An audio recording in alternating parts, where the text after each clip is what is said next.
Christofferson here again with another first listen review. This one's kind of I guess a bittersweet is kind of a good way to put it. First listen review. It is the new album from Magnum. It is called Here Comes the Rain, which is, awesome that this is coming out. It's their 23rd studio album.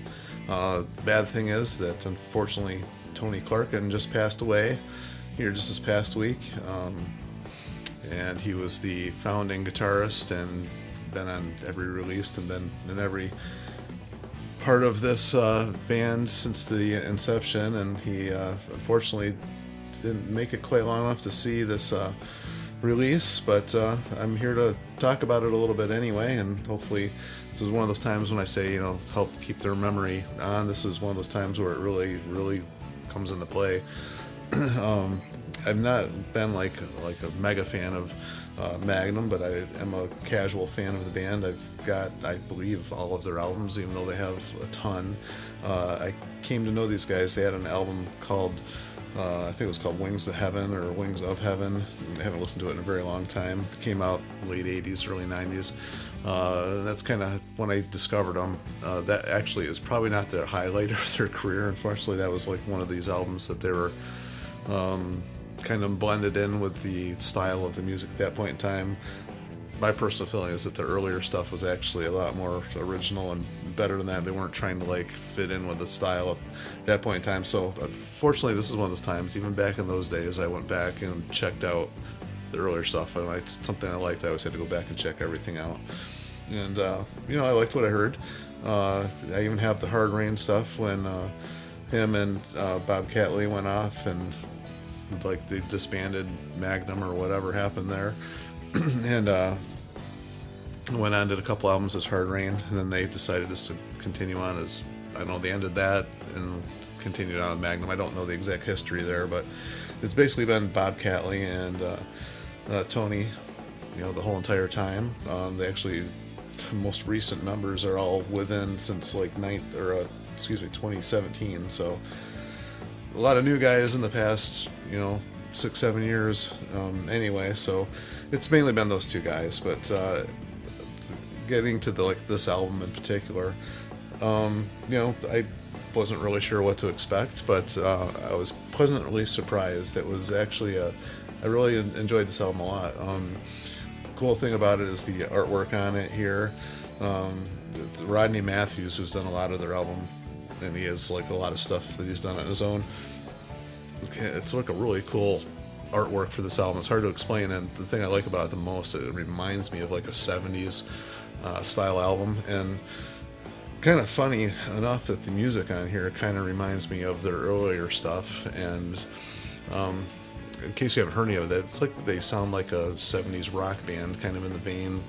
In case you've never heard Magnum, I would classify them in kind of in the vein of when Uriah Heep got a little bit more heavy, not the earlier stuff, but when the more recent stuff that they've done, or I don't know, something like that style of music, I guess. Except a little bit more, I want to say majestic, I guess is a good way to explain some of their better tunes. They don't just stick to the standard heavy metal hard rock formula. They actually have this a sound of majesty to their songs. And Bob Catley has a very interesting vocal style. He's very identifiable. He has got what I would describe as a baritone, but a baritone with a lot of range. He never really goes super high, does any falsetto type singing that I can even think of, but mainly sticks in that mid range to the higher range of singing. But he definitely has a definitely unique style to his voice.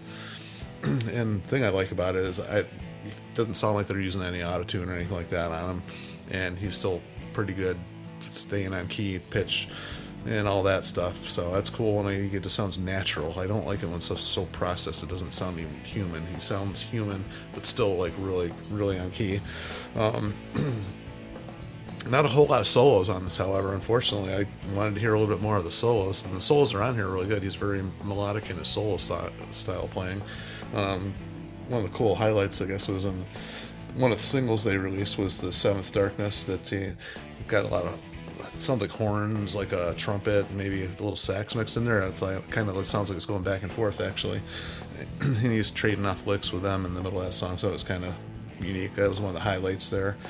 The song After Silence I thought was like really killer. It's track number 4, so not that anything before that was bad at all, because there's nothing bad on this album at all, but that song just in particular really stuck out to me.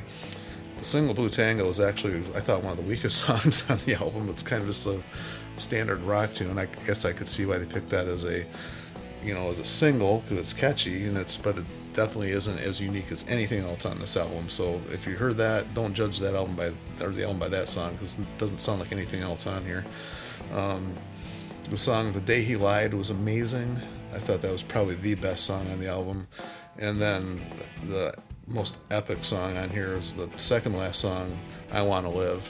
It's probably the longest song I think on here, and I don't know, that one just really stuck out to me. Very majestic. The guitar playing on that one, he just has a way of building the song up and adding this dynamic to it that's just almost orchestral in the sound. The way he writes the guitar, like the fills and the lines, they're not fills really. They're actually a separate part that actually just feels like an orchestrated part of the song. And I think he has a very unique way of doing that.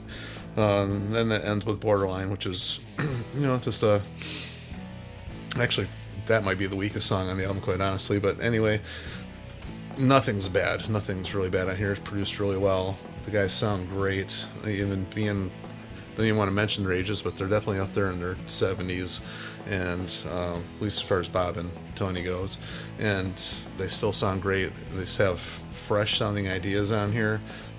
Track number 2, Here Comes the Rain, has actually got some really cool acoustic guitar going on it, even though it's not like picking, it's in the background a little bit, but it really brings the song to life. So there's just this cool little things in here that they're still able to come up with new, fresh ideas that you don't hear a lot of other bands doing.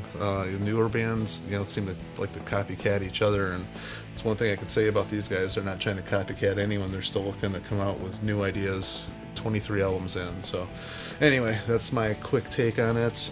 My little tribute to Tony there, and not really planned. I wished it wasn't that way. I wish he was still with us, and all that, but unfortunately he's not. But this is a great album to go out on.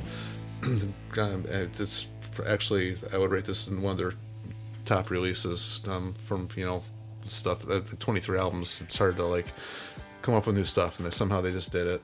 So anyway, as always, feel free to leave your thoughts, comments below.